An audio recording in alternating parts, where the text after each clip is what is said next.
Oi pessoal, tudo bem? Hoje a gente vai estar falando sobre RPM, né?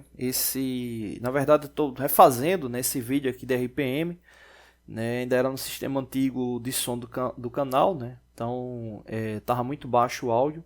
E aí vamos estar justamente fazendo um novo vídeo, né? Sobre essa parte aí de RPM.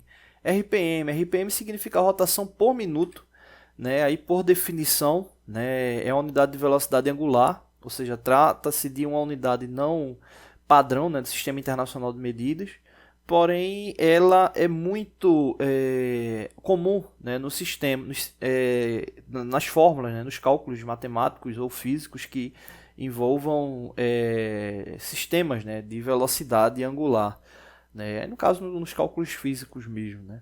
Então, a unidade SI, né, é equivalente justamente a um radiano por segundo, né? Ou seja, no SI, a unidade relacionada à rotação é justamente radiano por segundo. Não, em sistemas mecânicos ou eletromecânicos, a rotação ela é muito presente, né? Então, exemplo, se a gente for analisar, talvez o elemento mais comum que se tenha trabalho com rotação seja o motor elétrico, né? O motor elétrico e o motor a combustão. Mas outros sistemas também tomam como base esse sistema de rotação. Exemplo, bombas, redutores, sistemas com polias e correias.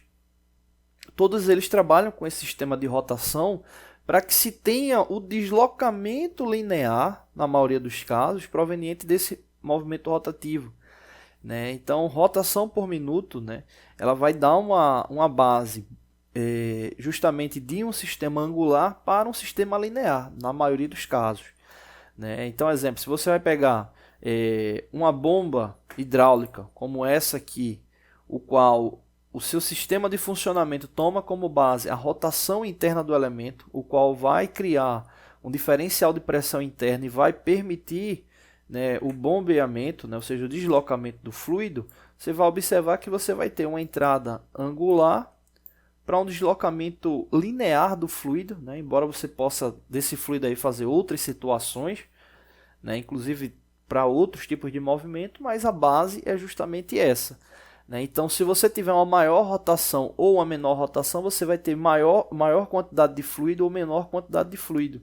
Se você tiver uma rotação muito elevada, você pode vir a desgastar os mecanismos da bomba e não ter eficiência no deslocamento do fluido. Ou seja, então a rotação ela não é infinita para o processo, ou seja, ela trabalha também dentro de uma margem boa ou ruim do processo, né? Então, por isso que entender a rotação é importante para os sistemas.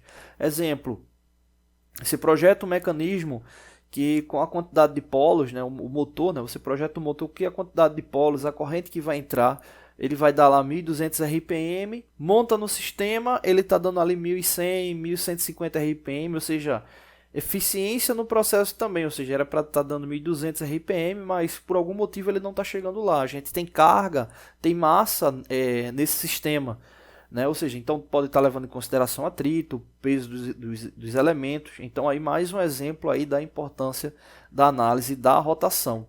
Exemplo, você está num automóvel, né? O motor ele mostra lá uma faixa de rotação possível, né? Então, à medida que você pisa no acelerador, né, que tem a injeção de mais fluido no motor a combustão, ou seja, aumenta a rotação, você também tem ali um limite, né? Então, se ele rotacionar demais, ele vai gerar problemas ao elemento, né? Então, você também tem limite de rotação ali no sistema. E assim acontece com vários outros elementos. Então, a rotação por minuto ela é um item, né, uma unidade importantíssima para análise eficiente desses mecanismos, né? Então são vários os mecanismos que utilizam aí rotação por minuto, né? No canal mesmo a gente já trabalhou vários e vários cálculos, análises aí tomando como base a rotação por minuto, desde bombas hidráulicas, compressores, processos de fabricação, enfim, várias situações que envolvem aí rotação por minuto, tá bom?